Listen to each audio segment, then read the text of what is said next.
We only have, after this session, we only have 2 more meetings, 4 more meetings. Okay. So I'm not sure if we're going to have another set of meeting after November 29, because what is stated there would be reserved for makeup. Okay, just wait para lang.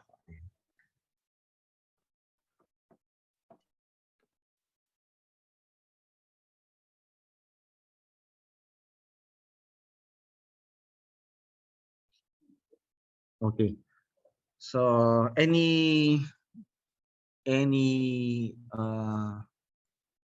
reactions towards the quiz schedule as well as that of the practical? So based doon sa aking binigay sa inyo, okay, so we have November 15 next week, we have cardiovascular quiz. Okay, and then after that, we have the neoplasia slide exam. And in between, we have oral reporting. So maybe for the first 2 groups. And then November 22, we are going to have WBC pathology quiz. 4:30 to 6:30, we have the cardio slide exam. And then in between, we have the oral. Okay. So, and then take note of the manual submission. Make sure that you are not late in submitting it. I have, yes, Arvin. Parang Google Meet po yun na link ang na-send mo, Doc. Hindi po Google. Hindi yung Google Meet ba yun? Sorry ha. Teka. Sige, mag-meet na lang tayo. Google Meet ba yun?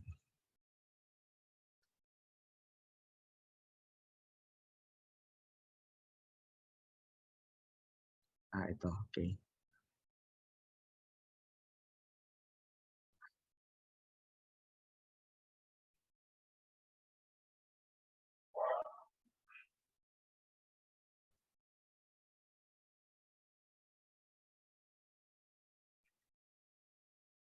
Ayun na. Na-send ko na Google Classroom. Thank you for Doc. Okay. Sige. Start. On ko lang muna yung ilaw namin.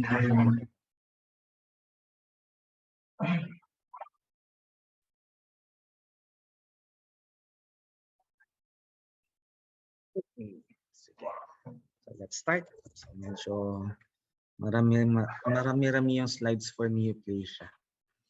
Okay. So start with ano ko na ba yung malignant melanoma sa inyo? Tapos na, no? Malignant melanoma. So we are going with invasive ductal carcinoma.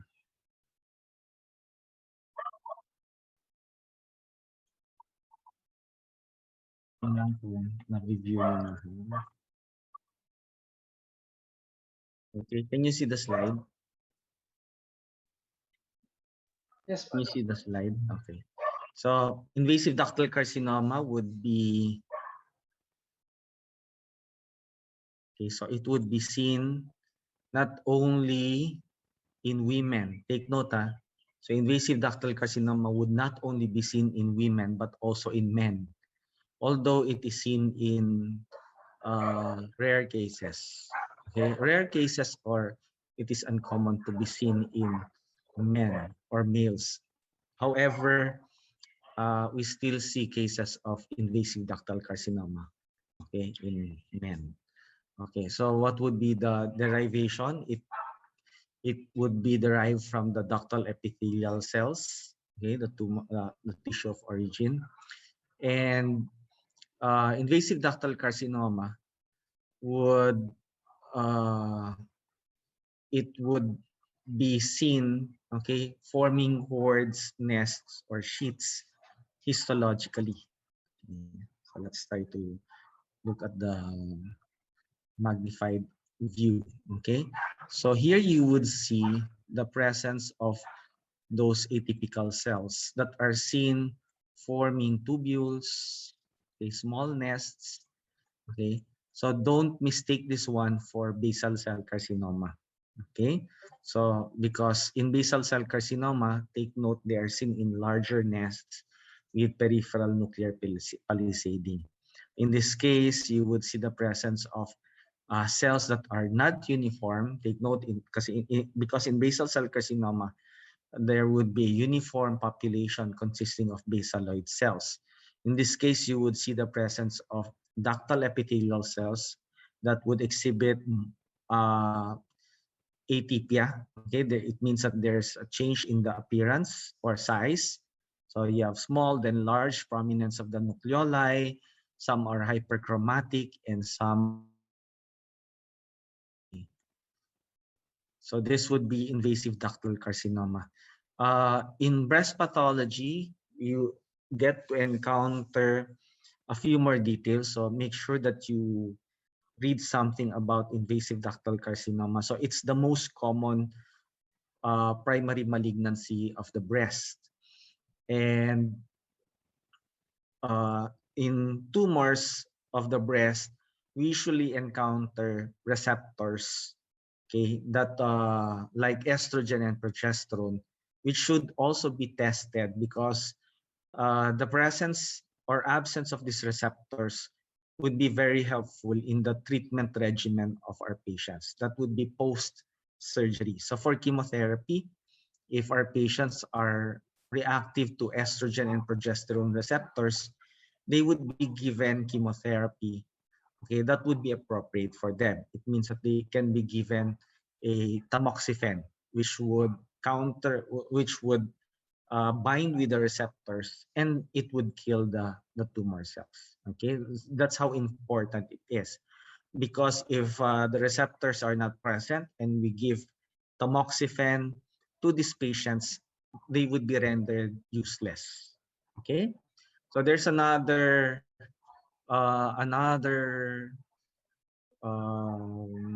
gene that should be identified in patients with breast cancer, and that would be HER2 or ERBB2. Okay, do you remember in our case in neoplasia? So once we have mastectomy or there would be an incisional biopsy of the breast tumor, okay, we look into HER2 if it's positive or negative. So if it's amplified, okay, no, overexpressed, sorry, if it's overexpressed, so it means that uh, the gene is present and it is geared for cellular proliferation. So it means that this time there's a capacity for metastasis.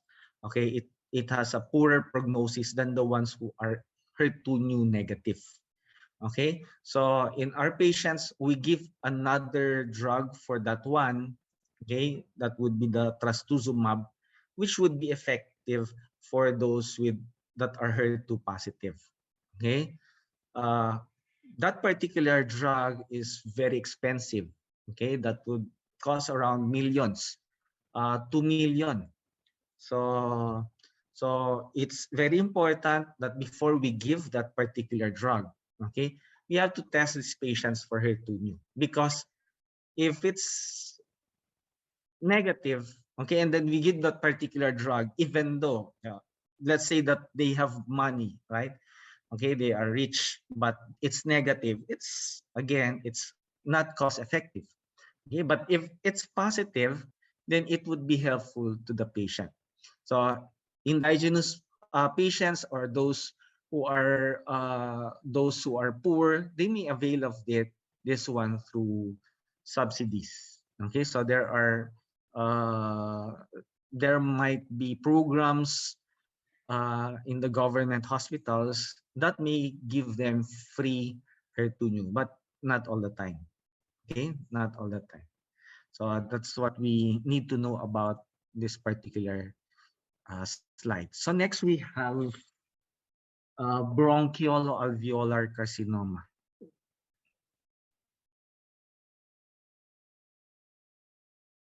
Did I discuss this one already? Bronchiolo-alveolar. I'll check. So I'm not sure if I to those who have took down notes, yeah, not yet. Okay, not yet. So bronchiolar-alveolar carcinoma. So from the name, it means that we are going to look for it in the lungs. Okay. So for this particular case, okay, there's there is a incorrect spelling in this particular slide. It should be written as bronchiolo alveolar, not broncho, because you're going to look at the histologic portion. This is already at the terminal portion of the tissue, not at the bronchial level. Okay, so we go into the bronchiolar, okay, level. Okay, so it means that the affected tissue would be the bronchiole or the alveolar. Okay, so but in this case, it's more of the alveolar tissues that we would see. So this is actually actually a change in the nomenclature. Okay, the previous term for this is bronchiolo-alveolar carcinoma, but in the book in Robbins, it is termed as adenocarcinoma in situ. Okay, so if you're going to uh, view it or look it up in the index, it's going to be labeled as adenocarcinoma in situ of the lung. So what do we see? So adenocarcinoma in situ means that it has not yet invaded beyond the basement membrane. So what are we looking at? We are looking at alveoli. Okay. Then we have the lumen or the space, alveolar space. So what's the difference between the normal alveoli, okay, or alveolus with this particular structures? So usually for the alveoli, they are lined by single layer, okay, or of flattened cells, because the cells that would line the alveoli would be simple squamous. Okay, the clara cells are squamous, but they are plump. However, in this case, you would see that the cells would now become cuboidal to columnar. Okay, cuboidal to columnar in appearance, which is not, okay, not the usual lining epithelium of the alveoli. Okay, so take note again, this is at the alveolar level, not at the bronchiolar tissues or structures, because if we have the bronchiole, we would see simple columnar, but with the alveolar level, it should be simple squamous. So you would see the presence of atypical cells, columnar in character. You would see the prominence of the nucleoli. You would see variation in the size of the nucleus or the nuclei. So this would be consistent with an adenocarcinoma in situ. Okay, adenocarcinoma in situ. So this is this type of tumor is still a good prognosis of good prognosis. So next we have ulcerating gastric carcinoma. Okay, ulcerating gastric carcinoma. Okay. So when we give the result for cases like this, we do not include the ulcerating. Okay, we do not include the ulcerating in this case. Usually, we only write there the adenocarcinoma, stomach, or gastric adenocarcinoma. So it's the first time that we have encountered adenocarcinoma. Okay, so when we in the slides. So adenocarcinoma would be a malignant tumor whose origin would be from the glands. So in the slides or in the picture, we would see the presence of glands in back-to-back pattern. Okay, so you have glands set in back-to-back pattern. There would be absence of the basement membrane that would separate them. Okay, so they are fused. What are the other things that you would see? There would be pleomorphism, hyperchromaticity. Okay, so this would be from the stomach. When we are talking about the stomach, we have the most common etiologic agents for adenocarcinoma of the stomach would be human papilloma virus. No, the H. pylori, sorry, H. pylori, Helicobacter pylori. The other would be atrophic gastritis. Okay, so those are the two most common cases for adenocarcinoma. Okay. So in other areas, you would see the presence of inflammatory cells accompanied by necrosis. Okay, there. So next we go to in one country, okay, where gastric adenocarcinoma would be higher than other countries. Okay, they would be eating sushi. Okay, and that's in Japan. Okay, so there's an increased number of cases for adenocarcinoma of the stomach in that particular, most probably or maybe it's associated with their diet.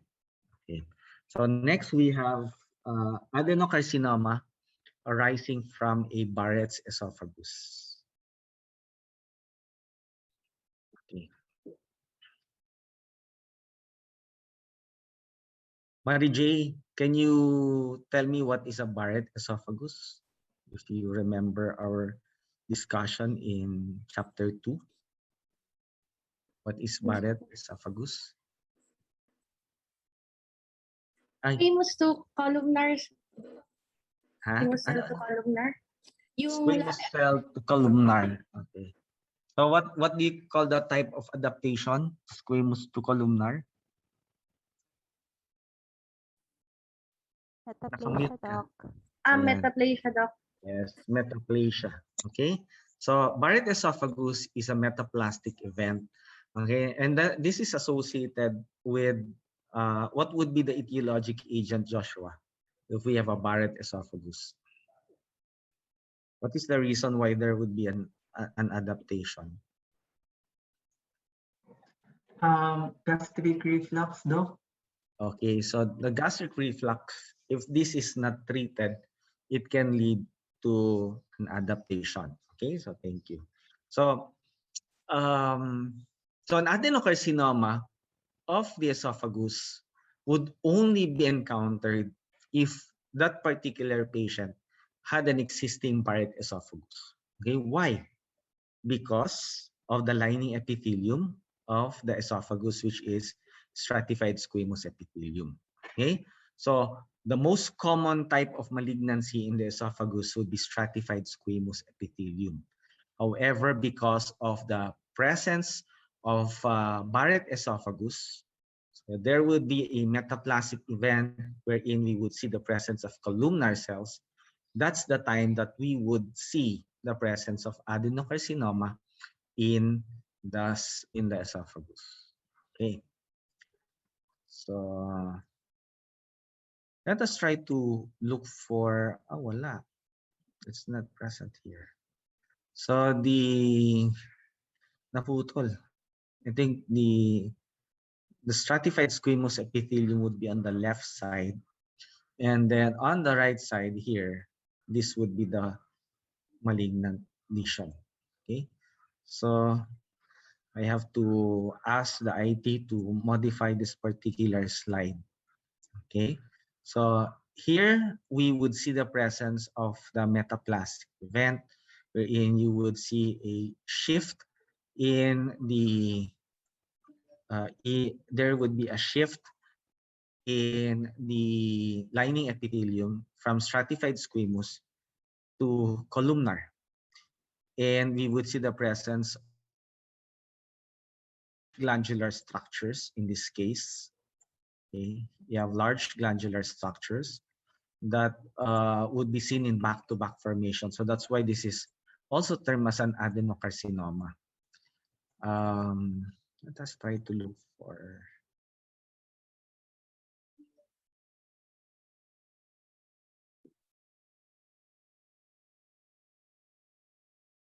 Okay. So look at these areas. Okay. So in the cardia of the stomach, usually what we would see here would be the presence of the parietal cells. Okay. So you should be able to see acidophilic cells, but these are still esophageal glands. Okay. So esophageal glands pa rin ito. And then we would see the presence of atypical glands in back-to-back patterns here. Okay. So here you would see or appreciate them better. Okay, the glands are fused together. Okay, so that would be one of the features for adenocarcinoma. Okay, so take note that the etiology for adenocarcinoma in the esophagus may be different from that of the stomach. Okay, so if there's an adenocarcinoma in the stomach, this is attributed tell me if you can to see the slide. history Not of yet. okay, Barrett esophagus. Okay, Myxoma. and then the Barrett esophagus will be associated with what do you call that? Gastroesophageal reflux. Okay. So next we have adenocarcinoma of the colon. Ito puro ano lang to, adenocarcinoma.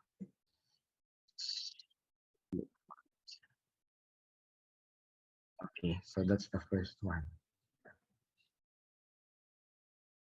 Okay, so adenocarcinoma of the colon, it would depend, the appearance would depend on its location. Okay, and we follow the carcinogenesis. So it can be associated with the APC, okay, wherein there would be the loss of the adenomatous polyposis coli gene, or it can be associated with the loss of MSH. Okay, there would be inactivation of MSH1, and this can lead to adenocarcinoma of the colon. Okay, it can be sporadic with the case of the APC. So histologically, it's the same as the other adenocarcinomas. Okay, so it would show the presence of atypical glands there. They are seen in back-to-back patterns. Okay. See this particular area, you would see them in back-to-back patterns. And then try to look at the lining epithelium. Okay, so they are composed of colonic glands. So how do you know that you are now in the small intestine or the large intestine? You would see the glands to contain. Charles, what do the glands contain? Charles.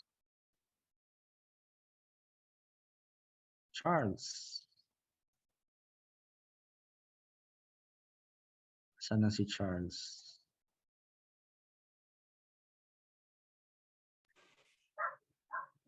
Charles. Last call. Okay. Charles, di ba ano ang ating usapan? Walang magko-close ng camera.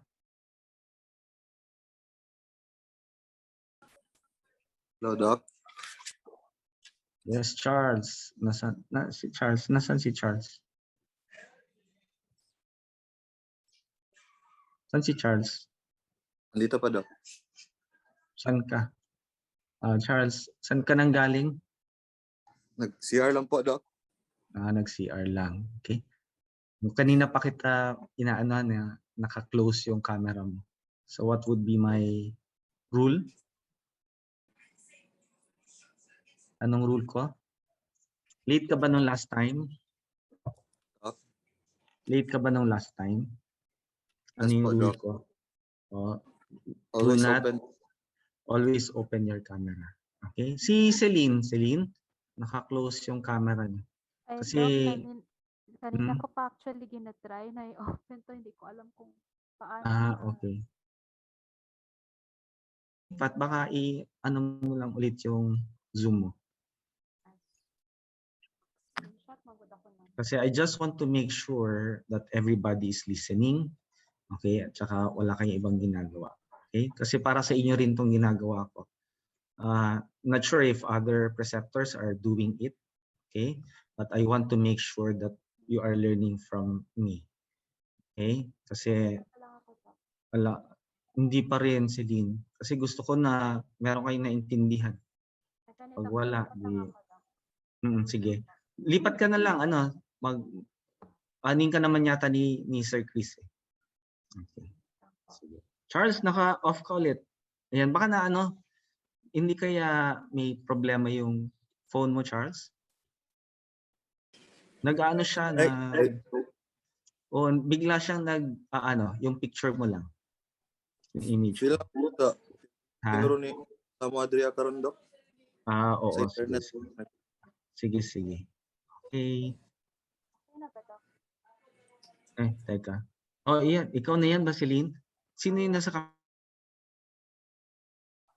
kabilang mo? Ay, okay lang ba, Doc?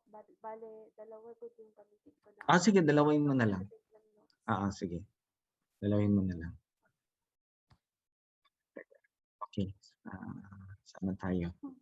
So, yun sa adenocarcinoma, no? Let's go back. Okay. So, ayan, Charles, paano mo malalaman na Yes po, Doc. we are now in the colon? So, you look at the glands. Di ba, tawag natin dito will be the crypts of Lieberkühn or the intestinal glands. And they are characterized by having unicellular glands, which we would call as the tawag natin dito.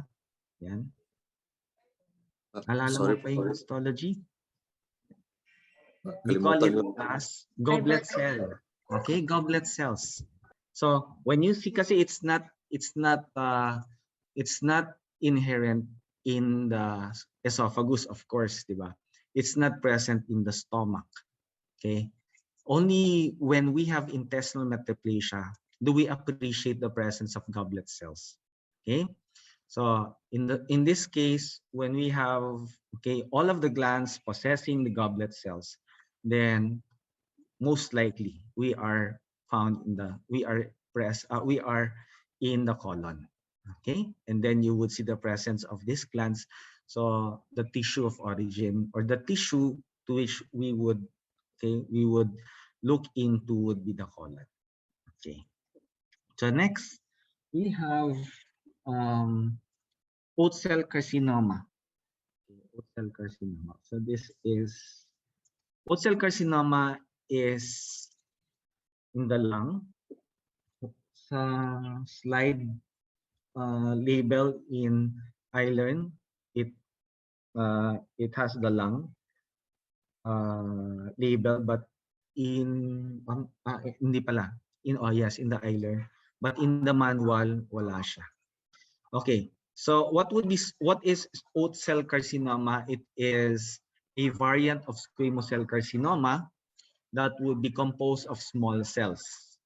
Okay, so small cell carcinoma or oat cell carcinoma, its etiologic agent, or a risk factor pala. A risk factor would be smoking. Okay, so its most important or most significant risk factor would be smoking. Okay, and it is a very aggressive tumor. Okay, by the time that our patients would come to us is when they are already exhibiting signs and symptoms of encasement of the heart or that of the superior or inferior vena cava. Okay, so they have a superior vena cava syndrome wherein their faces would be it's reddened. Okay, so it's edematous, and when we look into the X-ray, we would notice that they have a mass, okay, in the lung. And aside from that, history of being smoker. Okay, so it is small cell because when we look at the histologic appearance, they are composed of small round cells. Okay, similar to when we look at the lymphocytes. So they are small. Yeah, so they are small, similar to the appearance of lymphocytes. But take note that these cells, okay, would exhibit what we call as nuclear molding. Let us try to look for nuclear molding. So when you say nuclear molding, it means that one cell, okay, would not overlap. The nucleus of the cell, because it's small, it has scanty cytoplasm. It does the nuclear outline does not overlap to the other nucleus. So that's why we call it as nuclear molding. Like this one, you can see that there's a space between the nuclei. Here, you also see space between the cells. So they usually do not overlap to one another. Okay? Uh, and then another thing is when we encounter tumors composed of small round cells, what we do is we proceed with immunostain. Okay? So what are the markers that we use? We use LCA or CD45. LCA is leukocyte common antigen. And that would be a marker for lymphoma because these are small round cells, so we have to rule out lymphoma. And then the other would be cytokeratin because this is a variant of squamous cell carcinoma. So the presence of cytokeratin reactivity in the cells would stamp our diagnosis of small cell carcinoma. Okay, so even though they have a different appearance as that of squamous cell carcinoma, because they are variants, they would carry the keratin filament. Okay, so that would give us our diagnosis. So next we have transitional cell carcinoma. So for transitional cell carcinoma, we encounter this particular tumor in the urogenital tract area. Okay, so we can see it in the kidney, we can see it or encounter it in the ureter, in the urinary bladder. Okay, because those are the areas that are lined by transitional epithelium. Although we can have a transitional cell carcinoma of the ovary, which we would call as the Brenner tumor. No, not transitional cell carcinoma, but an adenoma, okay, which we would call as Brenner tumor. So, but transitional cell carcinoma, okay, we have what would be the feature of transitional cells normally, okay? So when we look at if you remember the urinary bladder in histology, usually the cells are multi-layered, okay? And then they're composed of polygonal cells, okay? And they are similar from the basal portion up to the surface, okay? Which would differentiate it from squamous epithelium, because in stratified squamous epithelium, you can already see the maturity, okay? They are immature at the lower portion, and then when you go up to the surface, there's an increase in the cytoplasm, okay, until such time that they become a nucleate, okay?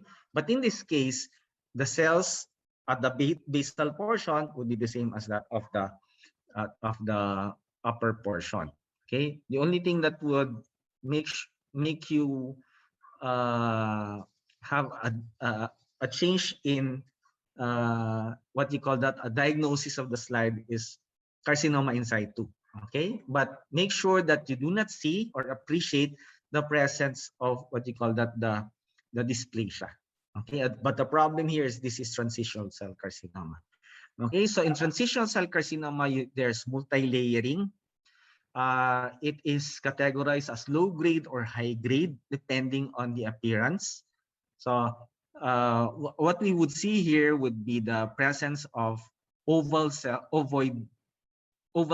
with ovoid nuclei, which is not hyperchromatic. Okay. Chelsea, you would see this particular structure. What is this one? This one. What's this?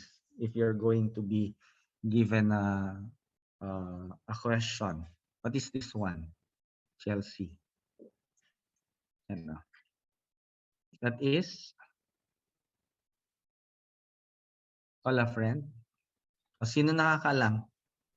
Mitotic figures po ba yan, Doc? Yes, that's mitotic figure. Okay, so we can see mitotic figures in malignant patients. Okay, so ano pang ating dapat makita dito?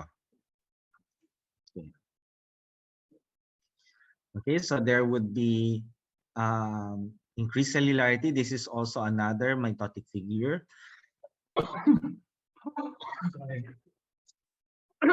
Sorry. Okay, so that's another mitotic figure. The other features for us to state whether it's low grade or high grade would be the presence of pleomorphism. Although in this case, it's not that pleomorphic. In some areas, this particular area, it's pleomorphic.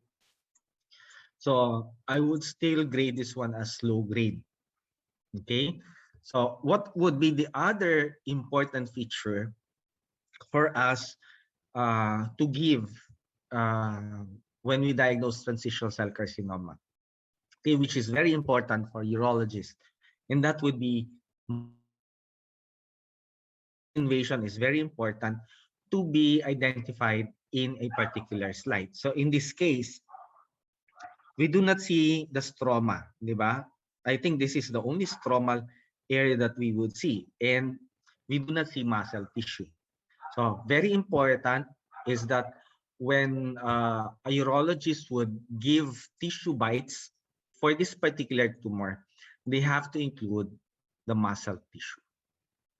Okay, because if you have muscle invasion, that would increase the, it would make that particular tumor of a poor prognosis. Okay, so that's a very important staging criteria for this particular tumor.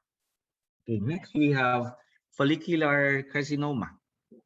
Okay, so for follicular carcinoma, this is found in the thyroid gland. Okay, so this would be the capsule, and beyond the capsule, okay, or the presence of capsular invasion, you would say that it is follicular adenoma.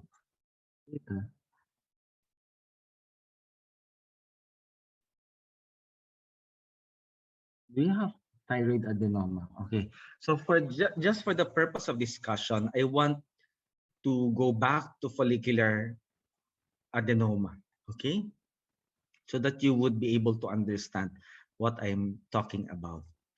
Okay, so for follicular adenoma, nasaan na ba yung follicular adenoma natin?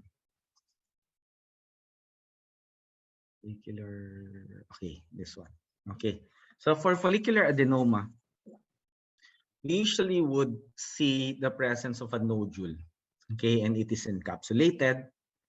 And then when you look at the the microsections, okay, you would see the presence of the capsule, this particular area. You would see the presence of thyrocytes forming follicles. Okay, So it's encapsulated. Look at the capsule. Yeah. Okay, that's the capsule. Yeah. There's another adenoma here. Okay, this is thyroid adenoma. Okay, so you can see that the appearance would be different. Okay, in the first one, you would appreciate the presence of thyroid follicles, right? In this case, you would still see the presence of thyroid follicles, but they are very small to the point that they do not carry the colloid material. So in the first slide, we call it as normofollicles, okay, or macrofollicles because of their size.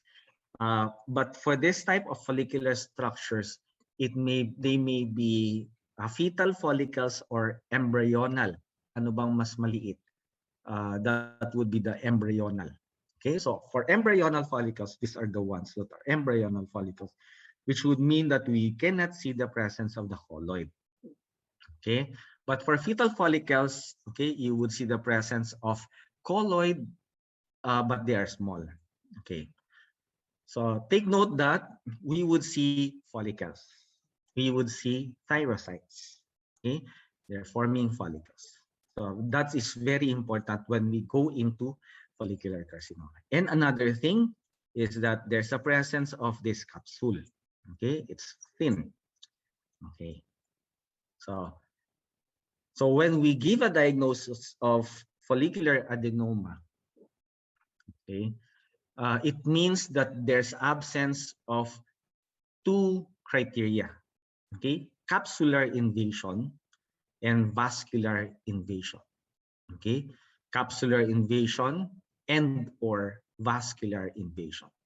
Okay, because when we look at the histologic features of the thyrocytes within the follicle, they're normal, the same as that of follicular adenoma. No difference whatsoever. Okay, so even if in this particular image we would see the presence of pleomorphism, it doesn't mean that it's already carcinoma. So the main criteria that we have to look for would be the absence or presence of capsular and or vascular invasion. Okay, so now we go to the follicular carcinoma. So na follicular carcinoma natin. Okay, here. Okay. So what are the features? Let's look at the high power, the follicles. You would see that they are thrown in follicles. Okay, so they are thrown in follicles. So if you are given this particular area, it's very difficult even for me to state that this is follicular carcinoma. So I have to look at the capsular areas here. Okay, there. So if I see that there would be the presence of cells similar to that of, okay, similar to that of the nodule, then I have to think of follicular carcinoma. Okay, because in normal conditions, we should be able to see only or appreciate uh, follicles that are of different character. Yung malalaki, they can be macrofollicles, not like this one. Okay, so you can see that there's capsular invasion already. Capsular invasion. We might be able to appreciate the presence of vascular invasion. Let us try to find that. Okay. This be vascular invasion. Okay. Not sure if this is vascular invasion, but this is a blood vessel. We would see the presence of cells that are not red blood cells, right? So you can see that the cells here, I think they have cytoplasm. Okay, here you would see the presence of atypical cells. I think this is now a blood vessel. You would see the presence of vascular invasion. Okay, vascular invasion. Presence of vascular invasion or capsular invasion, that's a differentiating characteristic from follicular adenoma. Otherwise, if we do not see capsular vascular invasion, do not call it as follicular carcinoma. Okay, because they have different treatment options. Okay, next we have 239. This is, sorry, papillary carcinoma. Okay. So for papillary carcinoma, this is the most common. Let's say this is the most common malignant tumor of the thyroid gland, and mutations towards PTEN, the T10 gene, okay, would be associated with papillary carcinoma. Prognosticating factors here is usually associated with the age, okay, that is 40 years old and below. For females, I get to encounter females below 40, okay. Sometimes at your age already, that's 20s, I encounter females with papillary carcinoma. And then I also encounter males with papillary carcinoma. And when we encounter males with a solitary nodule, okay, in the thyroid gland, usually we have to rule out a papillary carcinoma. Okay, so remember that one.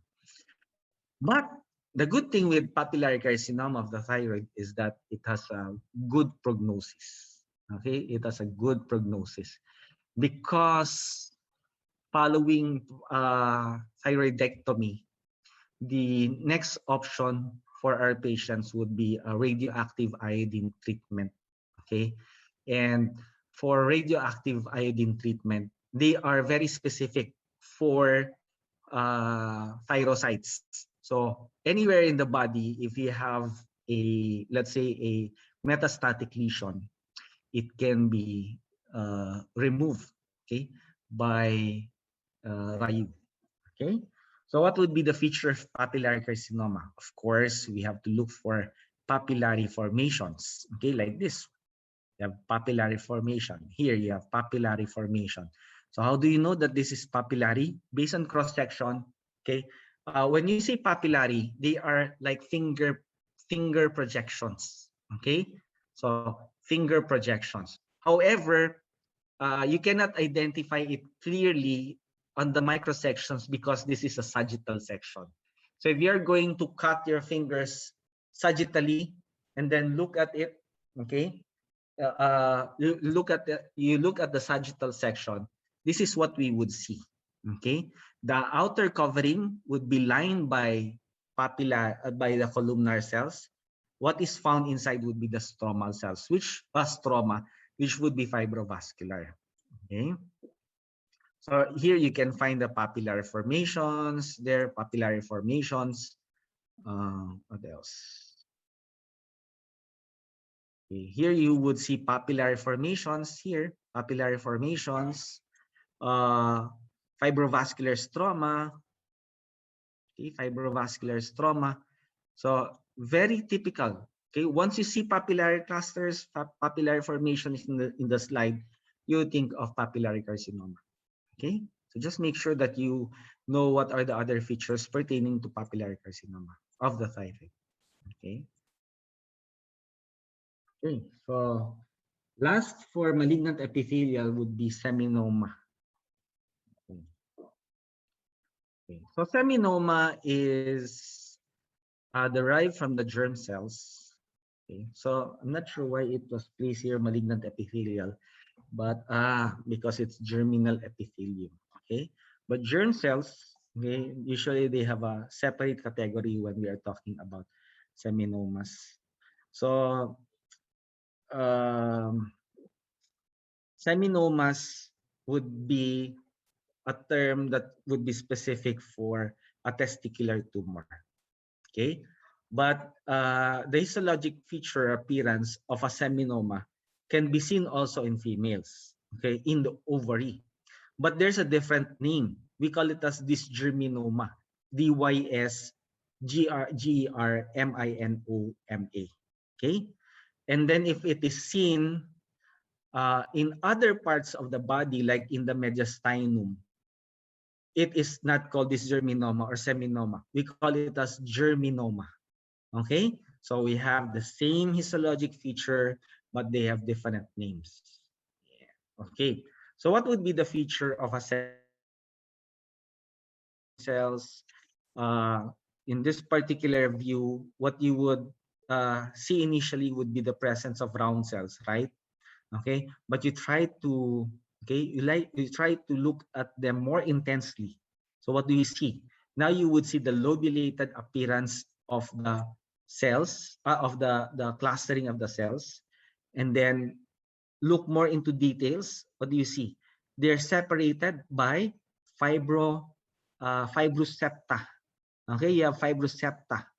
And then another closer look, okay, there are other cells present. There are smaller cells present. Those are lymphocytes. Okay, so you can see the presence of lymphocytes, and they are included in the criteria for identification of seminoma. So again, when you look at the slide, you would see the presence of a monotonous pattern, right? Monotonous pattern of round cells. Okay, and then you try to look another in detail, you will see the presence of the fibrosepta separating them. So it is seen like for me a lobulated formation. And then further still, you would see the presence or appreciate the presence of lymphocytes in the area. And then what would be the appearance of the atypical cells? They exhibit a fried egg appearance, okay? Sunny side up, because you have a centrally placed nucleus that would be dark, and then you have abundant cytoplasm, okay? A sunny side up. So again, if you are going to look at it in this particular view, you might think of this one of lymphoma or small cell carcinoma, right? So you have to look at the high power magnification, and then you can see, you have abundant cytoplasm. You have the presence of fibrosepta. You have the presence of lymphocytes in the background, okay? Then that's the time that you would say, this is seminoma. Okay, very easy to be a pathologist, right? Okay, so what would be the histologic marker that we use? We use OCT34. Okay, what would be the other one? I think CKIT, but OCT3 and 4 would be what we seminoma. OCT3 or 4. Okay. Now we go to malignant mesenchymal. Okay, so malignant mesenchymal, that's the first one. Okay, so always remember the tissue of origin. Okay, so rhabdomyosarcoma would be derived from skeletal muscle. Okay, so in this particular view, it's very difficult to diagnose this particular case. We have to go into the higher power magnification. Okay, rhabdomyosarcoma would be a soft tissue tumor. Clinical practice, and I would encounter this one in older individuals as this particular variant, because we have 3 variants for rhabdo. We have the pleomorphic, which is this case. We have the alveolar rhabdomyosarcoma, and then the last would be the embryonal rhabdomyosarcoma. The rhabdomyosarcoma can be seen in children. Okay, most often I encounter it at the area of the face, okay, or the neck. That would be for children. But extremities, usually what I would encounter would be alveolar rhabdomyosarcoma as well as pleomorphic rhabdo. Okay, so for rhabdomyosarcoma, we would see that the cells would be spindle in character. Okay, what would be very typical for rhabdomyosarcoma is the presence of abundant eosinophilic cytoplasm. Okay, they are called strap cells, by the way, because they have striations. However, in this particular slide, we do not appreciate the presence of striations. Okay, that would, if there is the presence of striations, there's no need for for immunostain because you know that it is derived from the skeletal muscle. But if we would see this one and there's absence of striations, then we use myogenin as an immunostain for this particular tissue. Okay, so rhabdomyosarcoma. So these are strap cells, or what we call as rhabdomyoblasts. Rhabdomyoblasts. So next we have skin fibrosarcoma.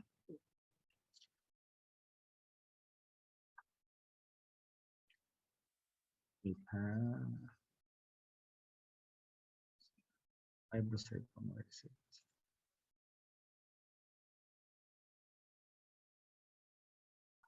Okay, skin fibrosarcoma. This particular slide would show the stratified squamous epithelium. It shows, okay, in this particular area, the presence of spindle cells that are seen in interlacing pattern. High power magnification, we would see the presence of moderate pleomorphism. Okay, you can see moderate pleomorphism. And then very typical for fibrosarcoma would be its pattern, which we would call as herringbone pattern. Okay, so herringbone pattern, it means that there would be a V-shaped appearance. Ito siya, V-shape. Or on the other side, ito.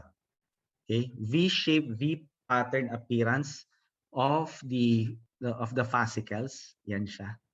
So that would be associated with herringbone pattern, and that would be associated with fibrosarcoma. So fibrosarcoma, because it's in the skin, so one clue for you is that you would see the presence of the stratified squamous epithelium.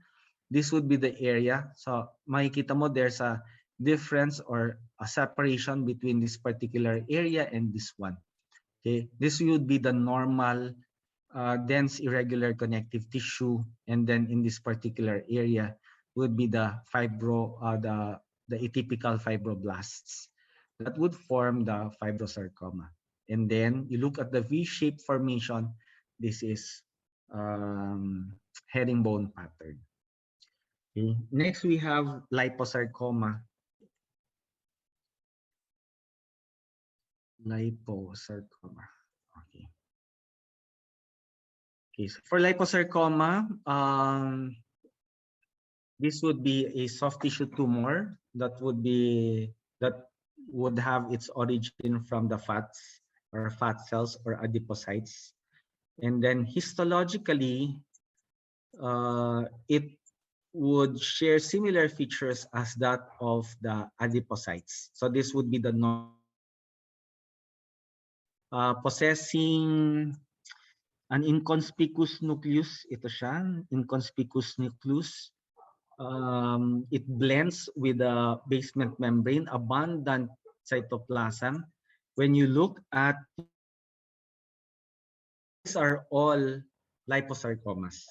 Okay, all of the areas here, these are all liposarcomas. So you look at the high power magnification, you would see that the cells would have abundant cytoplasm. Okay, but the nucleus would be peripherally located, similar to that of the normal adipocytes. Here you have abundant cytoplasm, prominent nucleus. Okay, that would be liposarcoma. Okay, so all the cells here, they are atypical lipoblasts there. Okay. With regards to liposarcoma, our tumor marker for this would be MDM2, and it can also be positive for S100. Then we have leiomyosarcoma. Okay. So for leiomyosarcoma, it's derived from smooth muscle fibers. In this particular slide, you already have a clue that this is a smooth muscle tumor. You would see the presence of smooth muscle fibers. Okay, yan, smooth muscle fibers. Adjacent to the smooth muscle fibers would be the atypical cells. Yan, you would see and then as what we have learned with leiomyoma, they are seen in interlacing fascicles. Okay, so ito longitudinal, circular. Okay, and then you have the circular again, longitudinal, circular, longitudinal. Okay, but the cells here would present with pleomorphic dark nuclei and prominent nucleoli. Okay, yan, mga nucleoli yan. So leiomyosarcoma, its marker is MED12, MED12. Okay. And then we have chondrosarcoma. This is a primary malignant tumor of the cartilage. So this one would be seen in the older age bracket, mga 40s na yung patients natin. And then histologically, we would see lobulated clustering with abundant fibromyxoid or chondromyxoid stroma. Okay, color blue yung stroma mo.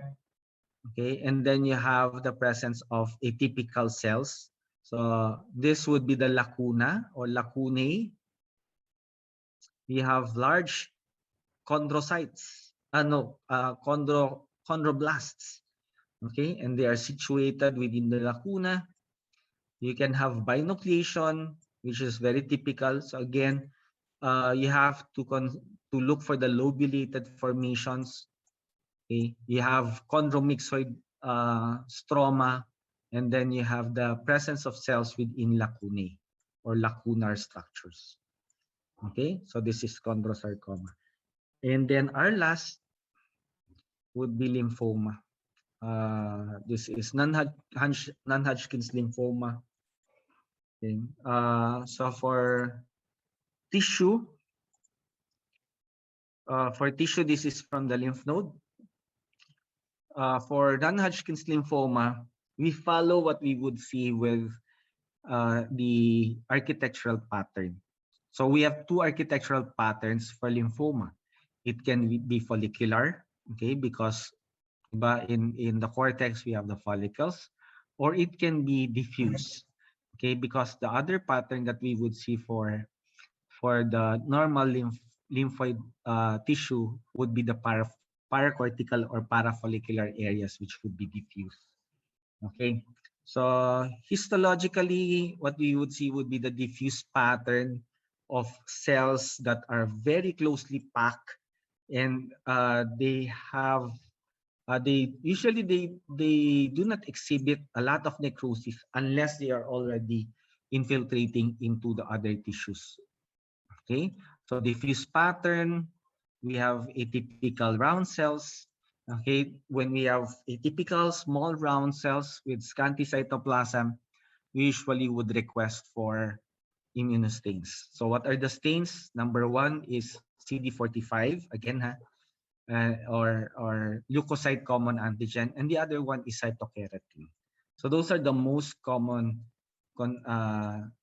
conditions. But if I have a patient who is pediatric, I have to include myogeny in this case because I have to rule out rhabdomyosarcoma, that's embryonal. Okay. So that's it. So we are finished with everything. So based on our schedule, okay, so I think next week you would still be given the last lab instruction on mesenchymal malignancies. Okay, but now you already have encountered the slides, so make sure that you review them. Okay, so on the next week you're going to have the practical exam. Okay, so parang puro review muna tayo next, review and then exam. With regards to the quiz for the cardiovascular, mixed tayo, it would be identification and MCQ, so prepare for it. And then from the book yun. Okay, whole chapter. And then for practical exam, moving exam, okay, neoplasia. So yung mga slides na hawakan natin. And then it would be a mixture again, or it can be identification purely. Okay, so with regards to slide diagnosis, if ever I'm going to ask you, okay, it would be coming from the manual. What you would follow would be in the manual. Yan. For ulcerating gastric carcinoma or adenocarcinoma, no need to write ulcerating. Okay, no need to write ulcerating. What else? Baka meron pa kayong na questions during the week, you may ask me. Okay, you may ask me if you have any questions pertaining to the practical exam. Ano pa? Wala na. So make sure that you answer the manuals. I have already given you the deadline. Okay. What else? Wala na yata. Any questions from the group? Migs, the brownout na sa inyo? Brownout? Hindi naman. Okay. Sige. So, Ilan po, Doc. sige. So, no other question? Germs, no question? Bench, any question? None? Okay. So, we call it a day. Thank you, everyone. Doc, mag-oral Yes. reporting po ba sa meeting? Kasi yun po nakalagay sa schedule na sinad mo sa Telegram. Yeah, oral reporting next week. Siguro bigay ko sa inyo yung questions tomorrow siguro with the groupings. Okay? Opo, Doc. Sige po. Thank you. Okay. Yung sa groupings natin, mag 1 2 3 4 5 1 2 3 4 5 lang ako. From the first member up to the last. And then 15 minutes lang ha. Okay, para hindi tayo masyado maka-take up ng time. Hindi naman siya ganun ka-vague. Okay, a little bit more specific. And then make sure that everybody would be able to recite. Okay, have the recitation. Okay. And it would be in PowerPoint. Use PowerPoint. Yes? Sino yan?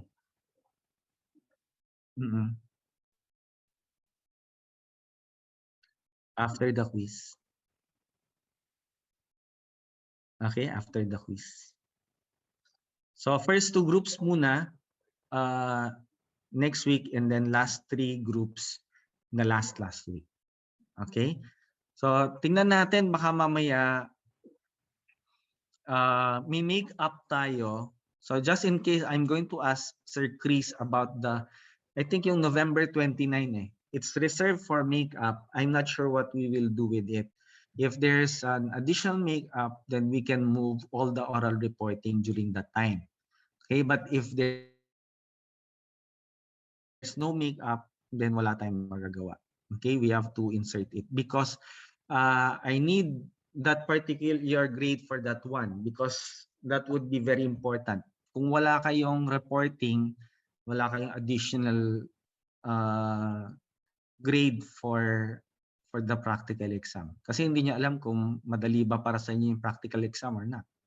Diba? So, add-on yan, add-on. So, you have to make good with the oral group reporting. Okay, so what else? Any other question? Wala na. Okay, so we call it a day, Kevin. Thank you, everyone. Good night and have a great dinner. Bye-bye. Thank you, Doc. Thank you, Doc. Thank you, Doc. Kaya, Bye-bye. Thank you.